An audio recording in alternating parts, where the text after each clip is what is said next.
America Pakistan Iran gas pipeline मंसूबे को किसी सूरत भी मुकम्मल नहीं होने देगा। अमेरिका का इंटरेस्ट है कि ईरान को आइसोलेट करके रखना। इंडिया भी बहुत सा तेल ले रहा है ईरान से, ब्रेकिंग दी एम्बार्गो, मगर इंडिया के ऊपर ये सैंक्शंस नहीं लगाते। वो गैस तो आधी से भी कम कीमत पर पड़ेगी और नहायत तेजी के साथ मिलेगी। उसको रोकने से अमेरिका को हासिल क्या है? मतलब यह है कि पाकिस्तान को मोहताज बनाकर रखा जाएगा। तो इंडिया को तो ये किसी सूरत पे भी नहीं क्रिटिसिज्म करेंगे या उसकी तनकीद करेंगे। अब ईरान ने बड़ी सख्त धमकी दी है। एक जवाब पाकिस्तान ने इसका नहीं दिया, सांप सूंघ गया सबको। और हम आपको अदालत ले जा रहे हैं, इंटरनेशनल कोर्ट, जहां साइन किया हुआ है, और उठे अगर पहुंच गए ना तो गया पाकिस्तान। বন্ধুরা আমি দীপ আর আপনারা দেখছেন আপডেট ইন্ডিয়া। বন্ধুরা এই মুহূর্তে সবথেকে বড় খবরটা বেরিয়ে আসছে পাকিস্তান আর ইরানকে নিয়ে। আমার মনে হচ্ছে পাকিস্তানের গায়ে বেঁচে থাকা অবশিষ্ট কাপড়টুকু খুলে নেবে এবার ইরান। হ্যাঁ বন্ধুরা, কেন বলছে এই কথাটা আপনারা দেখুন। কেননা ইরান এই পর্যন্ত পাকিস্তানকে সময় দিয়েছিল মার্চ মাস পর্যন্ত। মার্চ মাসে ডেডলাইন শেষ হতে চলেছে, কিন্তু এখনো পর্যন্ত পাকিস্তান কোনো কাজ করেনি। আপনাদের নিশ্চয়ই মনে আছে যে একটা সময় পাকিস্তান, ভারত আর ইরানের মাঝে পাইপলাইন চুক্তি হয়, যেটা দিয়ে তেল আর গ্যাস আসতো। হ্যাঁ বন্ধুরা, প্রথমের দিকে ভারতকে অফার করেছিল, ভারত এই অফারের জন্য গিয়েছিল, কিন্তু ভারত যখন বুঝতে পারে ভবিষ্যতে যদি ভারত আর পাকিস্তানের মাঝে যে সিচুয়েশন আসবে তাতে যদি যুদ্ধ হয়, পাকিস্তান আগেই এই পাইপলাইনকে উড়িয়ে দেবে। যাই হোক, ভারত আগে থেকে বুঝে সেটাকে থেকে আগেই বেরিয়ে চলে আসে। যাই হোক, তারপরে থেকে দুই দেশের মাঝে চুক্তি হয়, সেটা হচ্ছে পাকিস্তান আর ইরান। ইরানের তরফ থেকে কাজ কমপ্লিট করলেও হিসেব মতন বা চুক্তি মতো পাকিস্তান এখনো পর্যন্ত কাজ কমপ্লিট করতে পারেনি। পাকিস্তানকে সময় দিয়েছিল ইরান 3 মাস, অর্থাৎ জানুয়ারি, ফেব্রুয়ারি, মার্চ। এই মার্চ মাসে তাকে ডেডলাইন দেয়, কিন্তু এখনো পর্যন্ত সেই হিসাব মতন কাজ করেনি। আর যদি কাজ না করতে পারে তাহলে পাকিস্তানকে $18 বিলিয়ন জরিমানা দিতে হবে ইরানকে। যেখানে আজ থেকে 2 মাস আগে ইরানের ফরেন মিনিস্টার পাকিস্তানে ভিজিট এসেছিল, সেই মুহূর্তে পাকিস্তানিরা বলেছিল আমাদের ভেতরে যে প্রবলেমটা হয়েছে সেই প্রবলেমটা আমরা দুজনে বসে সমাধান করে নিয়েছি। কিন্তু এখন আবার শুনতে পাওয়া যাচ্ছে কোনো সমাধানও হয়নি। ইরানের তরফ থেকে পাকিস্তানকে একটি ডেডলাইন দিয়েছিল, সেটা যদি টাইম মতন সংশোধন করতে না পারে পাকিস্তান, তাহলে পাকিস্তানের কপালে দুঃখ আছে। হ্যাঁ বন্ধুরা, আর ঠিক এখন কিন্তু সেটাই হতে চলেছে। তো বন্ধুরা, আগে পুরো ভিডিও ক্লিপটা আপনারা দেখে নিন। पाकिस्तान 24-25 करोड़ आबादी का मुल्क, दुनिया की छठी बड़ी फौज, एटमी कुव्वत, वहाँ के हुक्मरान सत्तू पीकर सोए हुए हैं और उनमें से किसी की गैरत नहीं जागी कि वो इसके ऊपर अपना कोई स्टेटमेंट दे, स्ट्रॉन्ग रिएक्शन दे। कम से कम इतना ही कह दे कि हम अमेरिका की इस बात के ऊपर मजम्मत करते हैं, हमारे मामलात में मदाखलत करने का कोई इख्तियार नहीं है। एक गैरतमंद बंदा था जिसने कहा था एब्सोल्युटली नॉट। दोबारा ना बोलना कि मुझे अड्डे दो, दोबारा ना कहना कि हम ये करेंगे वो करेंगे, या तुम्हारी जुर्रत नहीं होनी चाहिए कि तुम इस मुल्क के वज़ीर आज़म को हटाओ। वो मर्द का बच्चा था, डट के खड़ा हो गया था आगे अल्लाह के भरोसे पे। वो आज भी अल्लाह के भरोसे पे लड़ रहा है। और ये बुज़दिल लोग यहाँ बैठे हुए हैं जो अमेरिका के कहने पर ईरान पे हमला करते हैं, वरना ना करते। अमेरिका को राजी करना था, इसलिए जवाब दिया गया। मुझे दुख हो रहा है इस चीज़ का।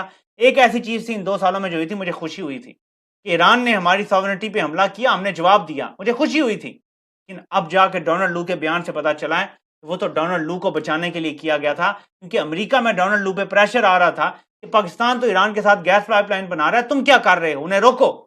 डोनाल्ड लू ने पाकिस्तान को कहा कि मैं तुम्हें वार्निंग देता हूं, ये साइफर आ चुका है बाय द वे, ये लोग पी गए हैं, इन्होंने बताया नहीं है कौम को। मैं तुम्हें वार्निंग देता हूं कि अगर ईरान के साथ तुम इन बेड हुए तो अमेरिका के साथ तुम्हारे ताल्लुकात खराब हो जाएंगे। अब हम पागल हुए हैं, हमें गैस चाहिए, हम तो दिन रात तड़प रहे हैं।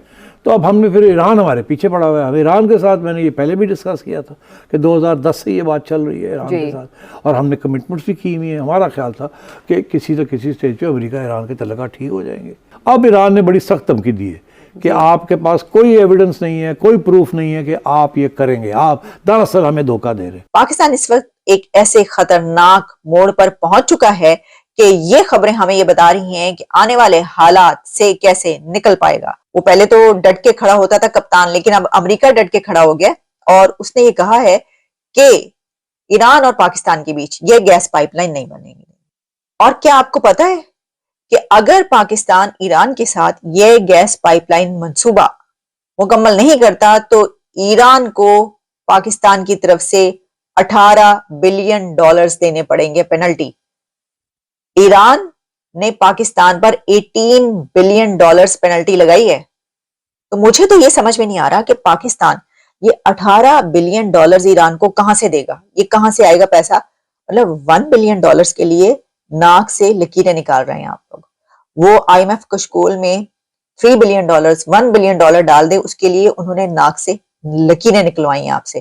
तो ये $18 बिलियन आप कहां से देंगे? या तो फिर ये होगा कि आप कहेंगे कि इंटरनेशनल कोर्ट में चले जाते हैं। सर, इंटरनेशनल कोर्ट में तो आप ना ही जाएं, क्योंकि अभी तक आप जितने आलमी कोर्ट में लेकर गए उसमें होता क्या है कि जब आप इंटरनेशनल कोर्ट में पहुंचते हैं तो उसके ऊपर इतना पैसा खर्च होता है। पहले तो आप पानी की तरह वो पैसा बहाते हैं और उसके बाद फिर वो केस हार जाते हैं। जितने भी केस हैं आप उठाकर देख लीजिए, और इसके ऊपर तो $18 बिलियन फिर भी आप देंगे कहां से, ये समझ में ना आने वाली बात है कि ये होगा क्या और ईरान करेगा क्या। एक तरफ अफगानिस्तान हमले के लिए तैयार है, दूसरी तरफ मुझे लगता है कि वो कहेगा $18 बिलियन निकालो वरना हम भी हमला करने के लिए आ रहे हैं। और फिर इसी के साथ अगर पाकिस्तान ये गैस पाइपलाइन मुकम्मल करता है तो अमेरिका को पेनल्टी कैसे देगा? फिर अमेरिका ने जो पेनल्टी लगानी है ना, वो तो उन्होंने आपको लगा पता देना है। उन्होंने कहना है अच्छा, हमारे मना करने के बावजूद अभी भी ये एक तरीके से उनकी जो है ये धमकी है कि भाई इस तरह का मत सोचना, ये नहीं कर सकते तुम।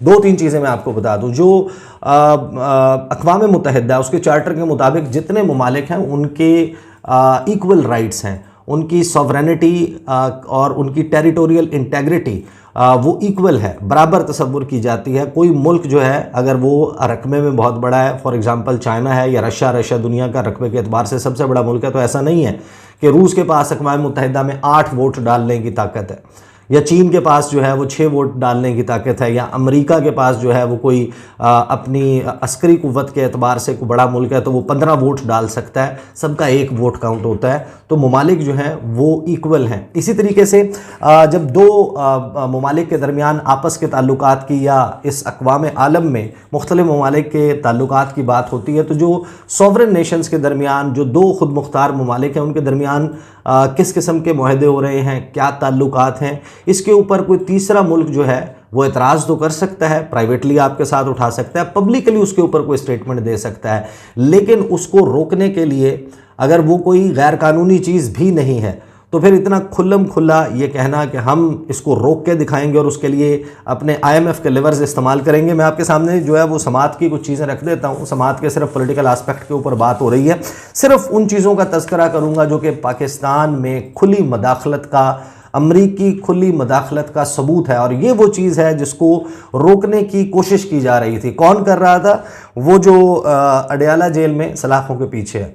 पॉलिटिकल डिफरेंसेस और सारी चीज़ें साइड पर रख दें, एवरीबडी नोज़ कि पाकिस्तान की फॉरेन पॉलिसी शेप अप हो रही थी, चेंज करने की कोशिश की जा रही थी, लेकिन फिर अभी जो साहब हैं बेगर्स कांट बी चूज़र्स जिनका कॉल है, तो जाहिर है कि फिर अब जो कुछ हुआ है मैं तो तरस गया। मैंने कहा कि शायद अभी बुला लिया जाएगा, अभी कोई स्ट्रॉन्ग स्टेटमेंट आ जाएगा। তো দেখলেন তো বন্ধুরা, আজকের দিনে পাকিস্তানের অবস্থা খুবই খারাপ।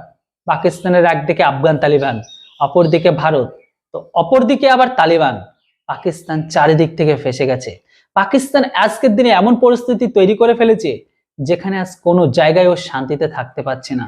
তাছাড়া পাকিস্তানের আজ ভারতের ফরেন পলিসিকে দেখে তাদের ব্যাপকভাবে জেলাস ফিল হয়। এই কারণে হয় কেননা তাদের কথা ভারত আজ যেখানে স্যাংশন লাগানোর কথা সেখান থেকেও মাল তুলছে, ভারতের যেখানে দেওয়ার কথা নয় সেখানে দিচ্ছে, যেখানে দেওয়ার কথা নয় সেখান থেকে মালকে নিচ্ছে। তারপরেও ভারতের উপর কেন আমেরিকা স্যাংশন লাগায় না, তারপরেও কেন ভারতের উপর কেউ কিছু বলতে পারে না? ভারত যেটা করে, যা বলে, যেটা করে দিচ্ছে সেটাই সবাই অ্যাকসেপ্ট করছে, বাট সেম জিনিসটা কিন্তু পাকিস্তানের সাথে হচ্ছে না। তো বন্ধুরা, এটা হচ্ছে ভারতের ডিপ্লোম্যাটিক আর ফরেন পলিসির পাওয়ার, যেটা আপনারা গোটা বিশ্ব, যেটা আজকের দিনে আপনি সহ গোটা বিশ্ব দেখতে পাচ্ছে। আর এই বিষয়টাকে কখনো অ্যাকসেপ্ট করতে পারছে না পাকিস্তানিরা, তাই তো পাকিস্তানিদের ভারতের সবকিছুতে জেলাস ফিল হচ্ছে। তো যেটা বন্ধুরা, পাকিস্তানের যে অবস্থা আজকের দিনে, এই মুহূর্তে 18 বিলিয়ন দেওয়া পাকিস্তানের পক্ষে সম্ভব নয়, কেননা পাকিস্তান অলরেডি ধার দেনায় ডুবে আছে চীন, সৌদি, ইউএই। এমতো অবস্থায় পাকিস্তান যদি ইরানকে 18 বিলিয়ন দেয় তাহলে চীন, সৌদি, ইউএই এদেরকে কিভাবে দেবে? অপরদিকে আবার IMF আছে। সব দিক থেকে পাকিস্তান চারদিক থেকে খুব খারাপভাবে ফেসে গেছে। যাই হোক বন্ধুরা, এর উপর আপনাদের কি মতামত সেটি অবশ্যই কমেন্ট বক্সে লিখে জানান। চ্যানেলটিতে নতুন হলে আর ভিডিও ভালো লাগলে সাবস্ক্রাইব আর লাইক করতে ভুলবেন না। Thanks for watching. জয় হিন্দ, বন্দে মাতরম।